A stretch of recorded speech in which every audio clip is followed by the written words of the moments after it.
m'étais petit, m'étais contendé une phrase comme ça. Maman qui besoin corriger petite là courir, maman dit ou te met aller jusqu'à Nantes, m'a pas le prendre. Donc, dans l'esprit populaire, voilà une ville de la France qui est si loin, représentait pour les mamans un endroit où personne ne pouvait se cacher. Donc, à mon avis, cela a trait à la traite des Noirs. Agoué, agoué, taoué. Mes amis, c'est pas pour me chercher qui mettez moi là.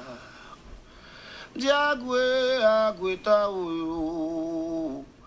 Mes amis, c'est pas pour me chercher qui mettez moi là. C'est bon Dieu avec Guinée qui mettez nous là.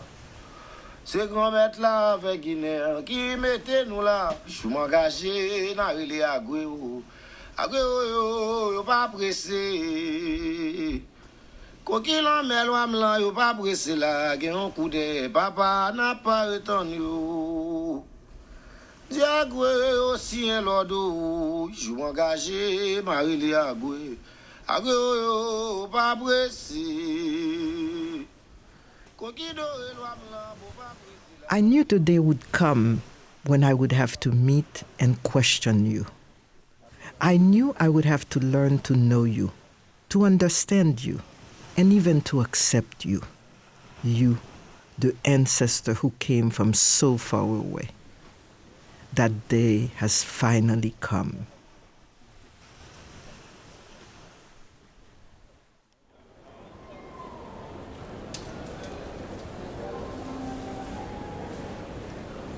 Mesdames, Messieurs, TGV 1901, destination de Saint-Nazaire, vers 7h23, partira de la numéro 4. Alors, où est-ce que tu vas là? Bon, là je vais à Nantes. Nantes. Faire quoi? C'est une recherche. On va essayer d'avoir des informations sur notre aïeul, le premier Clesca à arriver en Haïti. Qui était ce monsieur et pourquoi il a été là-bas?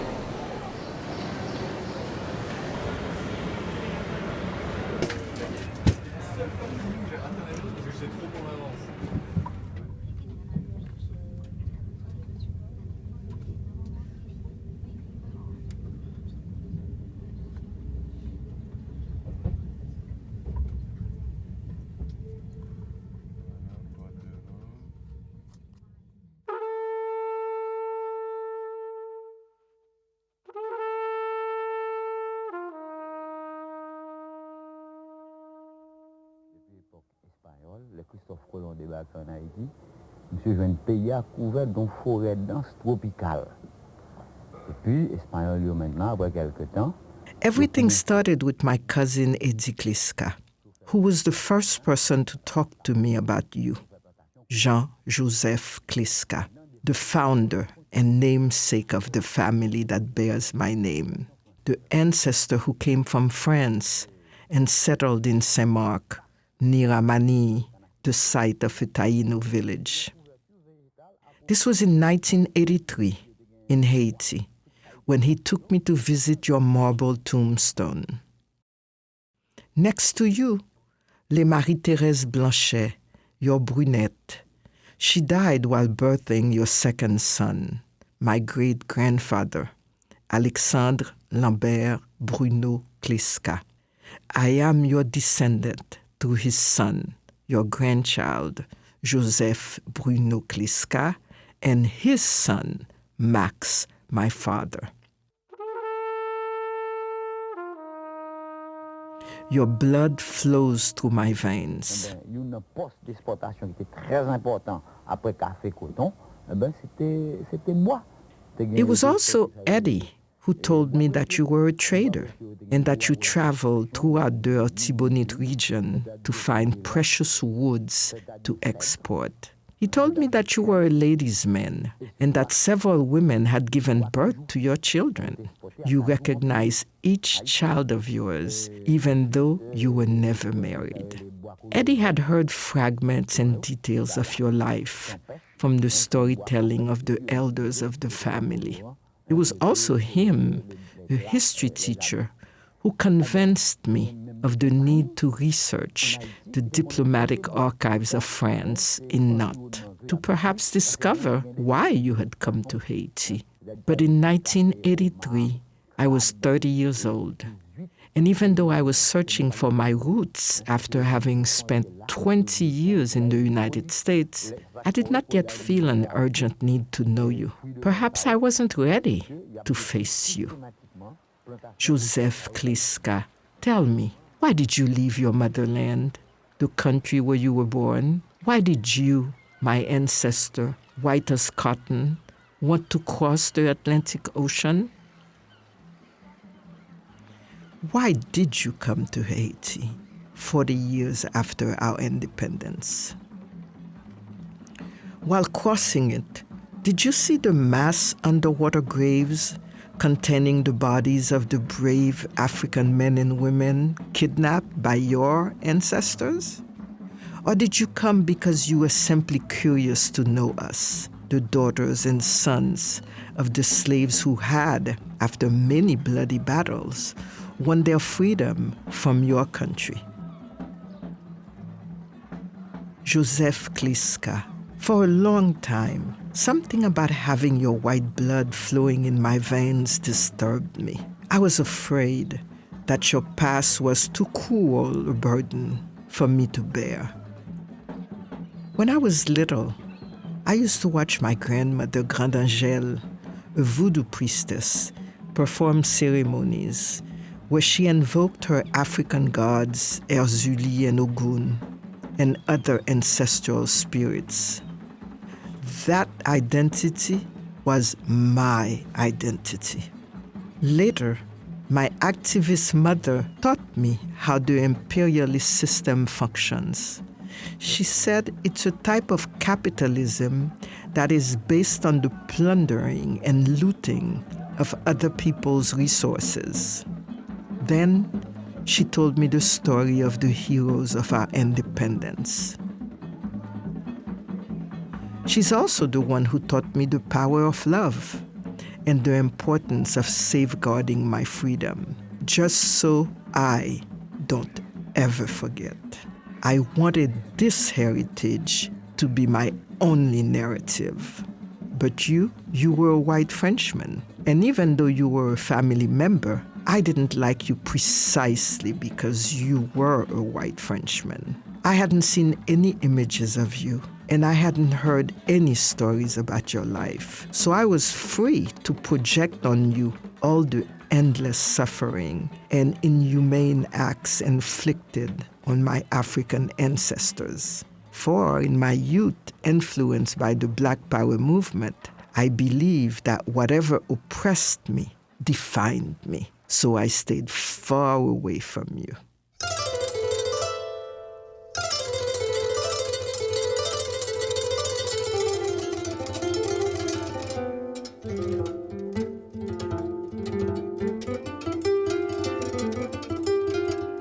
I took my time, a lot of time, before finding my way back to you. During a number of years, I pivoted my gaze with dignity toward Africa. I lived and worked there during most of my adult life. Motivated by the ideals of justice, I participated in the quest of African women for the respect of their rights. My work as a development expert hugely facilitated my travels in these wonderlands I fantasized about. I immersed myself in the wealth and dynamism of Africa, like with the bewitching kora instrument and the velvety baritone of the Senegalese traditional storyteller as he sang my Fulani ancestors. The blood of the slaves from West Africa flows in my veins also. Since then, time has passed. Having made peace with my revolutionary ways, I finally understand that by erasing you, I also erase myself. And I don't want to transmit this void to my grandchildren. Your life story was not passed on to me through the generations. The premature death of my grandfather, Joseph, who was your grandson, provoked a huge break in the transmission of the family's history. So, I brought along my son, Karim Daniel, who lives in Paris, for this journey that is as laborious as it is exhilarating. I'm setting out to salvage your memory.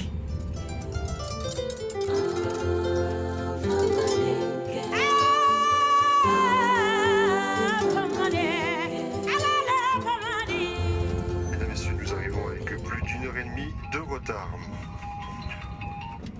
Nous prions d'accepter nos excuses. Ceci est dû à des travaux rendus tardivement sur la ligne à grande vitesse.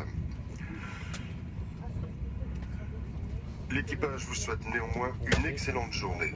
Mesdames, Messieurs, dans quelques instants, la gare de Nantes, son terminus.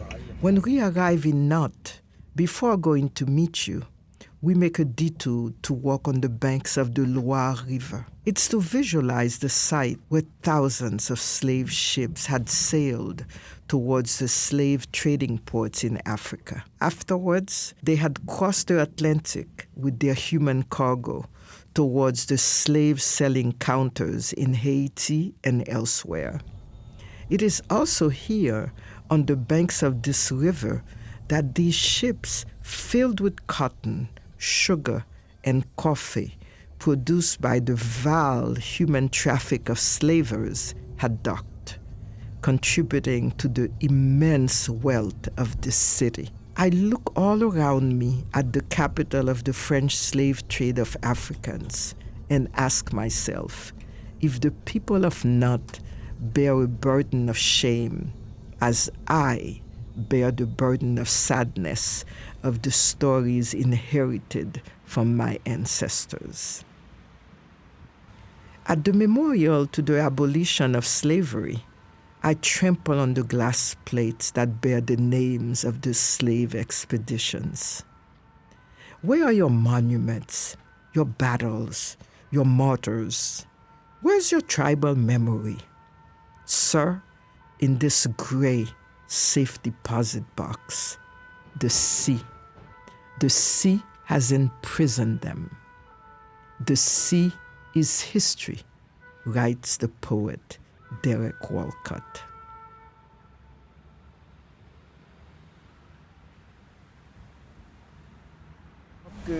Beaucoup d'émotions. J'ai senti à un moment, j'avais carrément le vertige. C'est partout, c'est là, tu es envahi par ça. Totalement envahi par ça. Donc et puis c'est ce sentiment de ce que l'homme fait à l'homme, quoi. Et puis qu'ils ont pu nommer des bateaux, l'Espérance, l'Africaine, bien le duc de je sais pas quoi. Et puis pour prendre ces bateaux avec ces noms, ils sont partis et puis là-bas le trafic d'humains et puis arriver là-bas, on les achète et puis tout ce que l'homme fait pour le commerce, quoi. Et au fait continue à faire.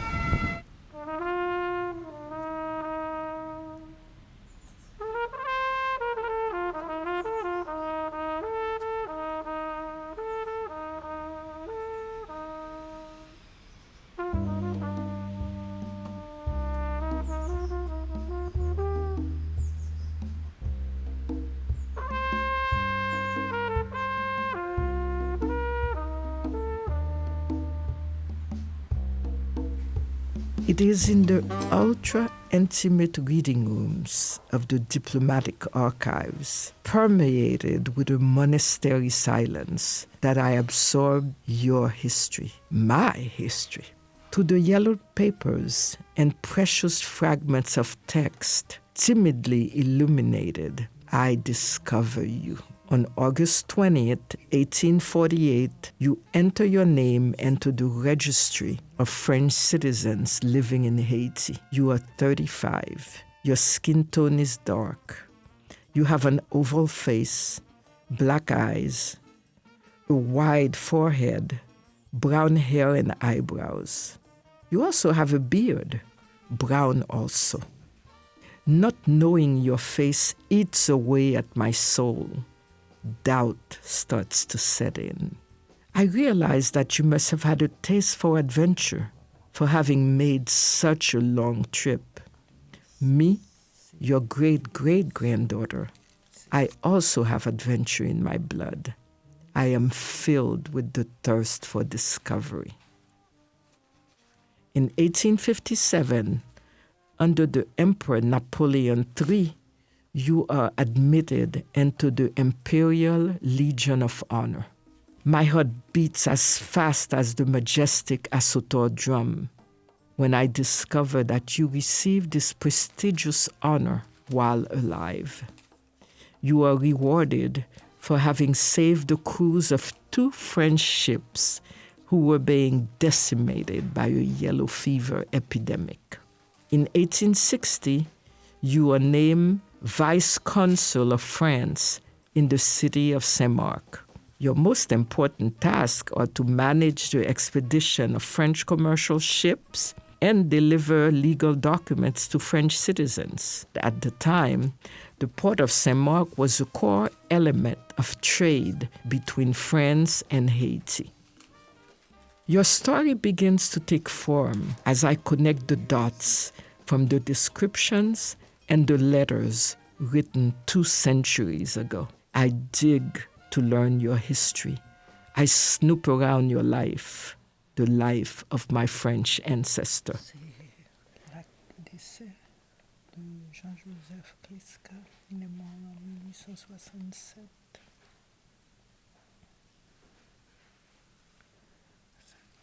In 1867, you die at the age of 53.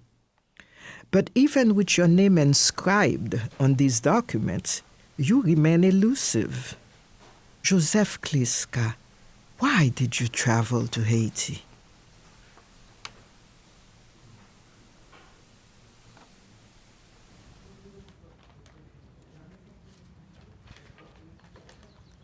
Soon after my return from Nantes, at the risk of losing myself, I start searching for your birth certificate. Never did I imagine that I could finally find the truth. While I call you Jean-Joseph Clesca, you are in reality Andrea Antonio Giuseppe Clesca, born on September 15, 1813, at Porto Ferraio on Elba Island. Your father, Antonio, was a lieutenant working for the Imperial Customs. He was Clesca with a K and came from Hungary. Your mother, Francesca Caterina Andrioli, was from Tuscany. You also had 2 older sisters. At a point in time, your name was changed when Giuseppe was translated from Italian to the French Joseph. Is this why you exalt yourself in Haiti, so far away from your home? I find it odd that you, white as cotton as you were, change your identity, much like my African ancestors, who went from the status of free men and women to that of enslaved persons. The reasons for erasing your identity and distancing yourself from your roots were perhaps legitimate, so as to allow you to conform to the capitalist empire, contrary to the African diaspora, itself the product of a barbaric birth. Months later, when a cousin from another lineage sends me your painting, I am consumed by your face. You had commissioned a ceremonial portrait, which gave you the opportunity to show your glory or your power, or maybe your appreciation for the fine arts. You left us a fascinating heritage.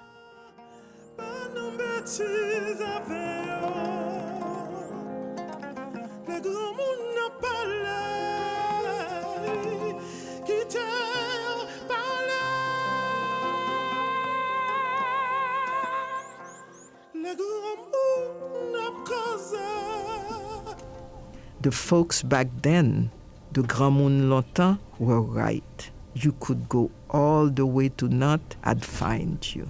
The road taken was a long one, but not satisfied my desire to know you. After my trip to Nantes, your hold on me is loosening. Joseph Clesca, every liberation begins with a fracture, and I admit it. Your origin and your culture were the source of our disenchantment. So my visit to Nantes ended close to 4 decades of estrangement between you and me. Today, I know that you work for the capitalist empire. I also know that you participated in the looting of our resources because you were a trader of precious woods. As far as I know, you did not commit any transgression. So Giuseppe, I reconcile myself with you and your truths.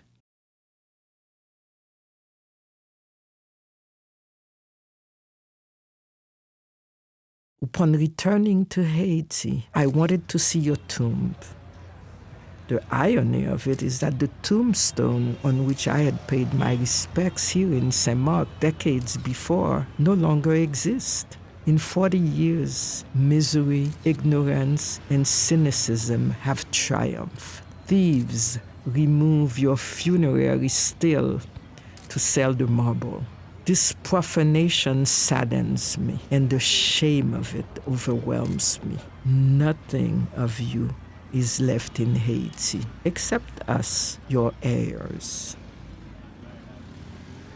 Our common history, you, the Frenchman, me, the African diaspora, which appears irreconcilable, resounds in present-day Haiti. Here, even our cemeteries have stopped being sanctuaries for our dead because the country itself is no longer a sanctuary for us, the living. It is simply a looted earth, emptied of its wealth. But it is nonetheless trying to reconstruct itself by putting together the leftovers that the colonialists and later our Black leaders were kind enough to leave us. It is in this story, in this moment, that we finally meet. You, my French ancestor, and me, your Black Haitian great-great-granddaughter.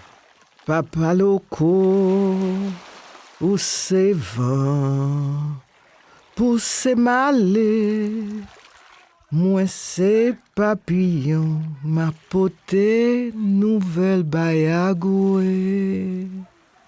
Agwe, God of the waters, tell them I forgive them. Agwe, tell them that today I understand that my French ancestor, as much as my African ancestors, are all layers of the identity that is me.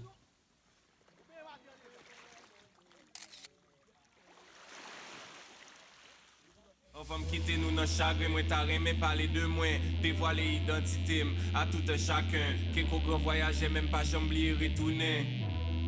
Et m'a tout mette nous soumen, scène tant coup japonais, loco tant coup italien, remé l'argent coup américain, malin coup dominicain, happy tant coup cambodgien, napi coup jamaïcain, localisé parisien, passeport moins haïtien. Haïtien, passeport moins haïtien, localisé parisien, passeport haïtien, localisé parisien, passeport haïtien, localisé parisien, passeport haïtien, localisé parisien, passeport haïtien, localisé haïtien, passeport haïtien, localisé parisien, passeport haïtien, localisé haïtien.